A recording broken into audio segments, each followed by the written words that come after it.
esta entrevista para Grupo Gil. Pues nos gustaría que nos comentara como secretario federal en 5 ocasiones y en 2 administraciones de siglas distintas.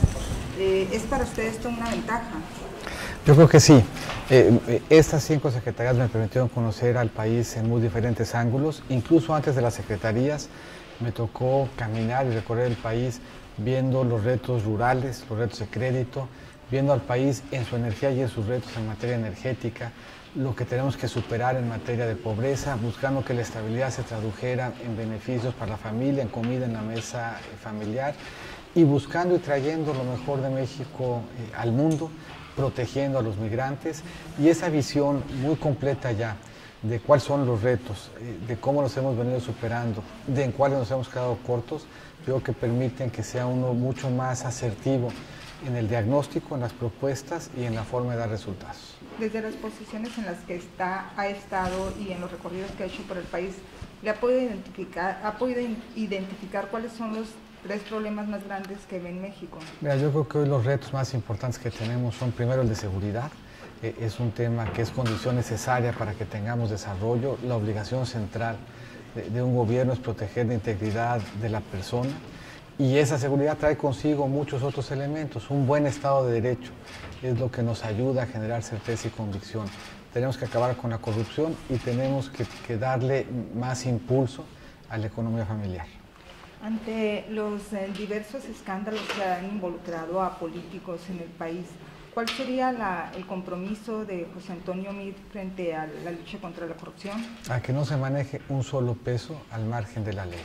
Y para hacerlo, hacer las modificaciones en materia de transparencia, rendición de cuentas, autonomía de ministerios públicos que sea necesario para asegurarlo. Las 2 administraciones en las que ha estado han tenido su propia estrategia frente a la seguridad pública. Los homicidios no han detenido su aumento. ¿Cuál es la propuesta que usted estaría proponiendo a los mexicanos? Mira, estaríamos trabajando sobre 4 ejes que sentimos que son muy importantes. Primero, una política específica alrededor del reto de las armas.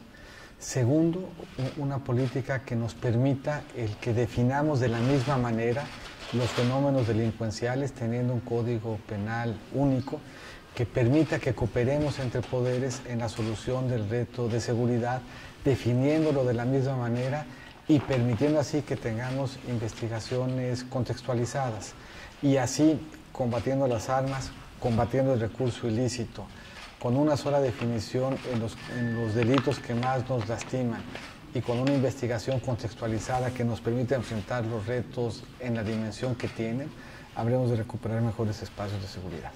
Ha trascendido a nivel nacional un señalamiento que involucra a la Secretaría de Hacienda, al PRI a nivel nacional, incluso a los funcionarios estatales de Chihuahua. ¿Cuál es su postura sobre este caso que pues ha tenido repercusión incluso con la detención de un exsecretario del CEN del PRI? Ha habido ya deslindes tanto de la Secretaría de Hacienda como del PRIismo nacional en una investigación local en donde las propias autoridades locales han hecho deslindes respecto al PRI nacional, pero la convicción en ese como en todos los casos es el permitir que las autoridades cumplan con su papel y que la investigación se agote y se lleve hasta las últimas consecuencias. La reforma fiscal que está haciendo el gobierno de Estados Unidos, que prevé una reducción en el ISR, ¿qué impacto tendrá para México, para la economía nacional? Mira, depende. Tenemos que analizarla con cuidado porque parte de esa reducción en la tasa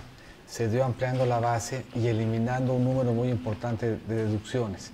Deducciones como, por ejemplo, los intereses de la deuda, los gastos en servicios médicos, la imposibilidad de deducir impuestos locales, por lo que ya visto en su conjunto, la tasa del impuesto de la renta sobre el capital, considerando lo que se eliminó de deducciones, nos ubica en una carga muy parecida a la que tiene México. Esto es cierto que las autoridades hacendarias hoy de México y del mundo están haciendo una evaluación puntual y tendremos el beneficio de ver cómo reaccionan otros para enriquecer la forma como reaccionemos en su oportunidad nosotros, pero sobre la base de que parte de esta reducción de tasa no implica pérdida de competitividad toda vez que se financia acotando la posibilidad de deducir.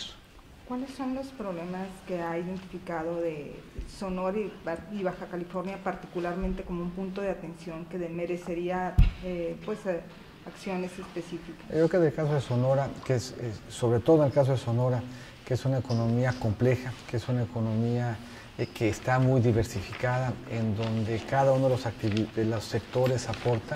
O sea, hay que seguir revisando su infraestructura para fortalecerla.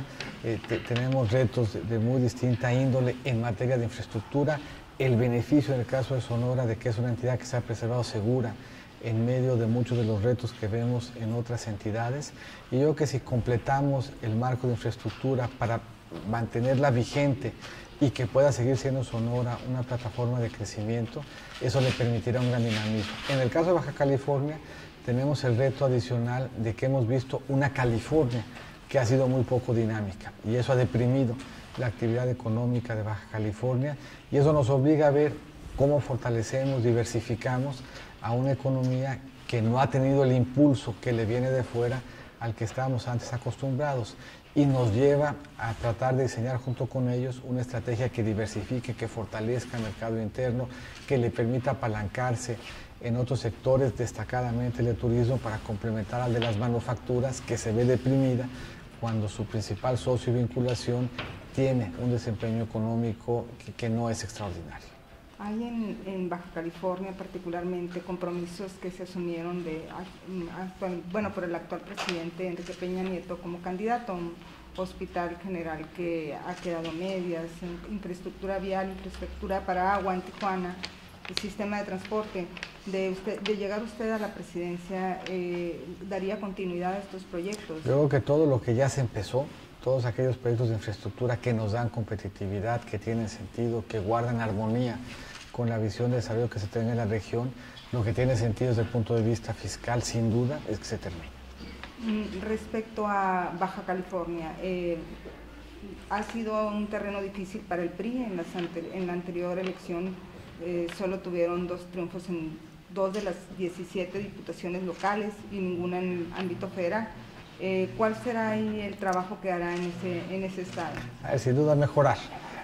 Yo creo que nos da oportunidad de ver a Baja California con ojos frescos, con ojos diferentes, entendiendo los retos que ha implicado el vivir como un partido de oposición y buscando entusiasmar y construir un marco de mayor esperanza sobre la base de hacer mejores propuestas y de entender de mejor manera cómo Baja California puede construir motores adicionales de crecimiento. Bueno, nada más una lista de preguntas sobre personajes para que nos dé una breve reflexión.